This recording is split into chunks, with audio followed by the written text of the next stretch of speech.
दोस्तों, क्या आपने Madhya Pradesh professional examination board के पुलिस कांस्टेबल का टेस्ट दिया था, एग्ज़ाम दिया था?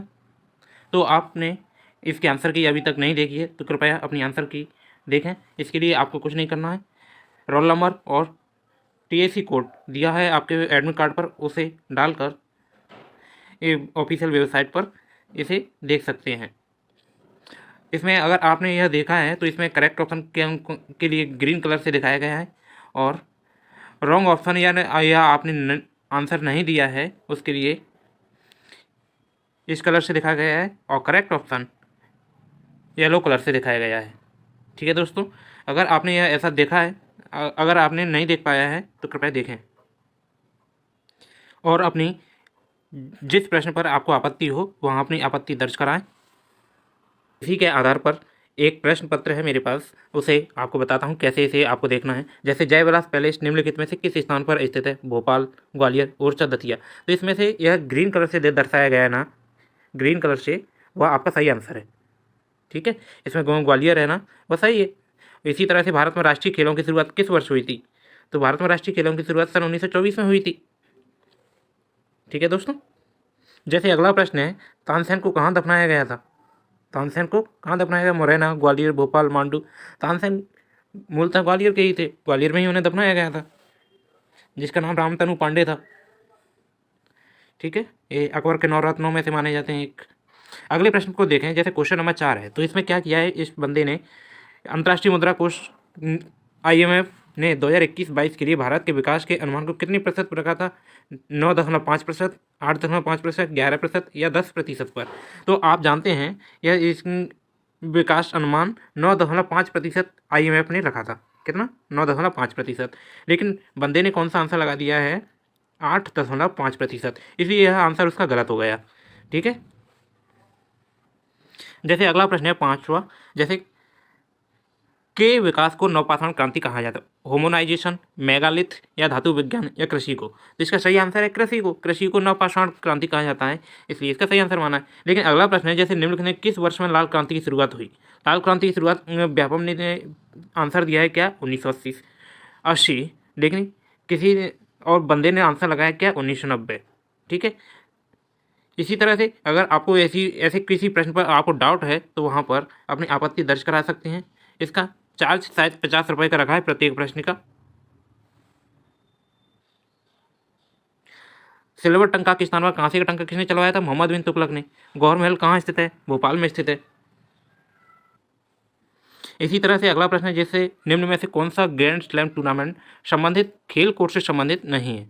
जैसे US ओपन क्ले कोर्ट दिया है, फ्रेंच ओपन क्ले कोर्ट दिया है, ऑस्ट्रेलियन ओपन हार्ड कोर्ट दिया है, विंबलडन घास कोर्ट दिया है। देखो इसमें US ओपन कोर्ट है ना, US open court hard court पर खेला जाता है, इसलिए यह आंसर सही है। फ्रेंच ओपन क्ले कोर्ट पर खेला जाता है, रेड क्ले कोर्ट। उसी तरह से ऑस्ट्रेलियन ओपन कोर्ट भी हार्ड कोर्ट पर खेला जाता है, विंबलडन भी हार्ड कोर्ट पर खेला जाता है। ठीक है दोस्तों, जैसे अगला प्रश्न है, जैसे कोलकाली लक्षद्वीप से कैसे संबंधित है? क्या कोलकाली लक्षद्वीप का त्यौहार है, या लक्षद्वीप का भोजन है, या लक्षद्वीप का लोक नृत्य है, या लक्षद्वीप का कपड़ा है? तो कोलकाली लक्षद्वीप का क्या है? लोक नृत्य है। और बंदे ने आंसर इसका क्या लगा दिया? लक्षद्वीप का त्यौहार है, इसलिए आंसर इसका गलत है बंदे का।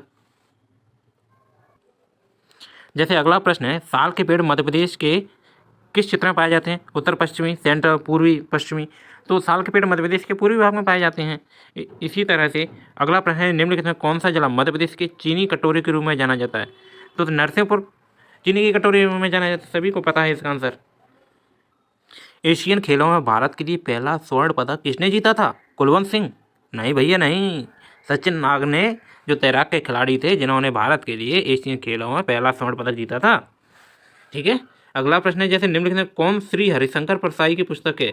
आवारा भीड़ के खतरे, निठल्ले की डायरी, जीप पर सवार इल्लियाँ, अपनी अपनी बीमारी। तो इसका सही आंसर क्या है? जीप पर इल्लियाँ हरिशंकर परसाई की पुस्तक नहीं है। पंजाब के निम्नलिखित में किस नृत्य का उद्देश्य स्त्री की कृपा को व्यक्त करता है? गिद्धा क्या है? स्त्री की कृपा को व्यक्त करने वाला एक नृत्य पंजाब का। उसी तरह से अगला प्रश्न है, जैसे निम्नलिखित में से किस जिले में स्लेट पेंसिल उद्योग का मुख्य उद्योग है? स्लेट कौन से जिले में पाई जाती है? मंदसौर जिले में। तो उद्योग भी कहाँ है? मंदसौर में है। ठीक है, बंदे ने आंसर लगा दिया क्या? नीमच, इसलिए यहाँ आंसर गलत हो गया है। ठीक है, जैसे अगला प्रश्न है, भजन में देवताओं और प्राकृतिक उपहारों को समर्पित है। कौन सा वेद है? ऋग्वेद है, सामवेद है, यजुर्वेद है, अथर्ववेद है। कौन देवताओं और प्राकृतिक उपहारों को समर्पित है? तो इसका आंसर है क्या? ऋग्वेद। देवताओं और प्राकृतिक उपहारों को समर्पित है, ऐसा व्यापम ने आंसर दिया है। और इसका बंदे ने आंसर लगाया है क्या? सामवेद। सामवेद इसका आंसर लगा है, इसलिए इसका बंदे का गलत है ये आंसर। अगला प्रश्न है, जैसे लघु वित्त बैंकों को प्रारंभ करने के लिए अधिकतम कितनी पूंजी की आवश्यकता होती है? 1000 करोड़, 500,000 करोड़, 500 करोड़ या 100 करोड़? इसमें पीवी का आंसर है क्या? 100 करोड़। लेकिन बंदे का आंसर क्या है? 500 करोड़। इसलिए इस प्रश्न पर भी आपत्ति दर्ज की गई है। क्या आंसर होता है बताएंगे। जैसे अगला प्रश्न है, पीथमपुर में पहला ग्रीन फील्ड विशेष आर्थिक क्षेत्र SEZ भारत का कौन सा फील्ड विशेष आर्थिक क्षेत्र था? ये कौन से नंबर पर लगा था? मध्य प्रदेश में पीथमपुर पहला ग्रीन फील्ड प्रथम था। प्रथम है ग्रीन फील्ड के आधार पर, ठीक है। और बंदे ने आंसर लगाया तीसरा, इसलिए गलत है। भारत भवन मध्य प्रदेश में कहाँ स्थित है? भारत भवन मध्य प्रदेश के भोपाल में स्थित है। देखिए अगला प्रश्न है 21 नंबर का, जैसे विभिन्न स्थानों पर बीजों को बिखेरने को बीजों के फैलाव के रूप में जाना जाता है। निम्न में कौन इन बीजों को फैला सकता है? पानी के द्वारा बीजों को फैलाया जा सकता है, जानवर के द्वारा फैलाया जा सकता है, या हवा के द्वारा फैलाया जा सकता है, ठीक है। लेकिन इसमें किसके द्वारा फैलाया नहीं जा सकता? बिजली के द्वारा कैसे फैलाया जा सकता है? इसलिए आंसर इसका कौन सा है? ये आंसर सही है इसका, ठीक है। अगला प्रश्न है, जैसे उस विधि का नाम बताइए जिसके माध्यम से पीने के पानी को शुद्ध किया जाता है और पीने के लिए सुरक्षित साबित होता है। कौन सी ऐसी विधि है? टीकाकरण या एक्वाफिकेशन या क्लोरीनीकरण या परिशोधन? तो पानी को शुद्ध किया जाता है किस विधि से? क्लोरीनीकरण से। लेकिन बंदे का आंसर क्या है? एक्वाफिकेशन। इसलिए यह गलत है। क्लोरीनीकरण द्वारा ही जल को शुद्ध किया जाता है।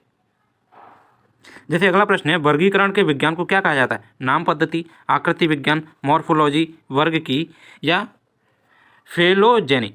क्या कहा जाता है? वर्गीकरण के विज्ञान को वर्ग की कहा जाता है। इसका आंसर सही है। क्लोस्ट्रीडियम परफरेंस का कारण बनता है किसका? अस्थमा का, गंडमाला का, प्रजनन समस्या का, खाद्य विषाक्तता का? किसका बनता है? क्लोस्ट्रीडियम परफरेंस खाद्य विषाक्तता यानी फूड पॉइजनिंग का कारण बनता है। ये अस्थमा कारण कैसे हो सकता है? अस्थमा तो बिल्कुल ही गलत है भाई ने अस्थमा लगा दिया है। अगला प्रश्न है कि निम्नलिखित में से प्रश्न में दो कथन है जिनमें से एक को अभिकथन करते हुए दूसरे को कारण के रूप में लिया गया है। आपको इन दोनों कथनों की सावधानीपूर्वक जांच करनी है और दिए गए विकल्पों में से प्रश्न का सही उत्तर चुनना है।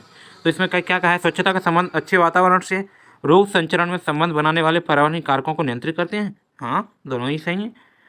अब कथन और कारण दोनों सही हैं इसके, ठीक है। अगला प्रश्न है, जैसे प्रत्येक रोग के कारण और लक्षण होते हैं। क्या प्रत्येक रोग के कारण और लक्षण विशिष्ट होते हैं? ऐसे समान कैसे हो सकते हैं? प्रत्येक रोग के कारण और लक्षण समान नहीं होते, विशिष्ट होते हैं। हर रोग के लक्षण और कारण अलग अलग होते हैं, इसलिए उन्हें विशिष्ट की श्रेणी में ही रखा जाएगा। जैसे अगला प्रश्न है, डेंगू किसके कारण होता है? डेंगू वायरस, छिपकली या जीवाणु या मच्छरों के कारण होता है। डेंगू मच्छरों के कारण फैलने वाली बीमारी है। और सीवेज युक्त प्रदूषित पानी पीने से होने वाले दो रोग कौन कौन से हैं? प्रदूषित पानी पिएंगे तो आपको हैजा होगा और टाइफाइड भी होता है, ठीक है। अगला प्रश्न देखते हैं, शरीर की शारीरिक या मनोवैज्ञानिक प्रक्रिया में गड़बड़ी की स्थिति क्या होती है? आहार, रोग, स्वास्थ्य, क्या होता है? तो इसका सही आंसर क्या है? रोग के कारण ही शरीर या मनोवैज्ञानिक प्रक्रिया में गड़बड़ी की स्थिति होती है, स्वास्थ्य के कारण थोड़ी होती है। हेल्थ या फिटनेस नहीं होता, डिसीज होता है उसका कारण, ठीक है। अगला प्रश्न है, जैसे रॉस ने उसे पानी बचाना सिखाया, क्यों? Ross taught her to save water because. इसका उपयोग पीने के लिए किया जाता है। पानी तरल, ठोस, गैसीय रूप में पाया जाता है या गैर नवीकरणीय है, या इसका आंसर सही है, ठीक है। जैसे अगला प्रश्न है, अच्छी उपज देने वाले पौधे प्राप्त करने के लिए हमें क्या उपाय करना चाहिए? किसानों को कीटनाशक चाहिए, किसानों को जैव कीटनाशक का उपयोग करना चाहिए, किसानों को मिट्टी में सही प्रकार की खाद और खाद डालनी चाहिए, किसान स्वस्थ बीजों का उपयोग करें। अच्छी उपज देने वाले पौधे प्राप्त करने के लिए किसान क्या करते हैं? आजकल किसान को कीटनाशक चाहिए होते हैं, लेकिन यह नीचे वाले ऑप्शन है वो सही है, लेकिन विषम की बात कर रहा है, इसलिए किसानों को कीटनाशक चाहिए, ठीक है। अगला प्रश्न है, जैसे छोटे परिवार वाले फिल्टर जो बैक्टीरिया को शीट जैसी संरचना घुसने से रोकते हैं ताकि पानी पीने योग्य किया जा सकता है, उसके लिए क्या करते हैं? चीनी मिट्टी के बर्तन में ये फिल्टर लगा देते हैं जिससे वह पीने योग्य हो जाता है पानी। एक्वागार्ड तो भाई बड़े लोगों के काम है। अगला प्रश्न है, जैसे खाद्य सुरक्षा के लिए स्वच्छ उपाय क्या? अकार्बनिक कूड़ेदान, खाद्य स्वच्छता, बायोडिग्रेडेबल कूड़ेदान या जैविक कूड़ेदान? खाद्य सुरक्षा के लिए स्वच्छ उपाय है खाद्य फूड सैनिटाइजेशन, ठीक है, ना कि बायोडिग्रेडेबल कूड़ेदान। ठीक है, खाद्य स्वच्छता, खाद्य सुरक्षा के लिए स्वच्छ उपाय है। अब हमें इसमें से विषम चुनना है। अगला प्रश्न है, इसमें क्या दिया है, उन्नत शैवाल दिया है, क्लोरोप्लास्ट दिया है, कवक दिया है, भव कोश की हरे पौधे दिए हैं। तो इसका सही आंसर क्या है, कवक। ठीक है, जैसे अगला प्रश्न देखें, क्वेश्चन नंबर 35 है, यदि पर्यवेक्षकों को खाने के लिए तैयार खाद्य पदार्थ खराब होने से बचाने के लिए मिश्रित किया जा रहा है, तो निम्नलिखित में से क्या गलत है। BST, DDT, MSG, BHA। DDT क्या है, DDT एक डाइक्लोरोडाइफ्लाइड एक दवा है, इसलिए इसे तो खाद्य पदार्थ में मिलाया ही नहीं जा सकता, इसे नहीं मिलाया जा सकता, इसलिए यह गलत है। BST, MSG और BHA को मिलाया जा सकता है। ठीक है दोस्तों, इस तरह से हमने देखे कि GS के पार्ट में लगभग 35 प्रश्न हैं जो इस पेपर में आए हुए हैं, और कम से कम कितने 65 नंबर का मैथ और रीडिंग आता है इस पेपर में, इसलिए यह बहुत महत्वपूर्ण हो जाता है मैथ रीडिंग इस पार्ट में। और 35 नंबर की GS है इसमें बस। और अपने क्वेश्चन ऐसे डाउनलोड करें और उन्हें चेक करें कृपया, और आंसर चेक करें, और जिस क्वेश्चन के आंसर में आपको दिक्कत लगती है उस पर अपनी प्रतिक्रिया या आपत्ति दर्ज कराएं ऑफिशियल वेबसाइट पर जाकर। ठीक है, अगर आप इस चैनल पर नए हैं तो कृपया इसे लाइक एंड सब्सक्राइब करें और अपने अन्य मित्रों को भी बताएं, जिससे ऐसे ही प्रश्न पत्र भविष्य में आपके लिए आते रहेंगे।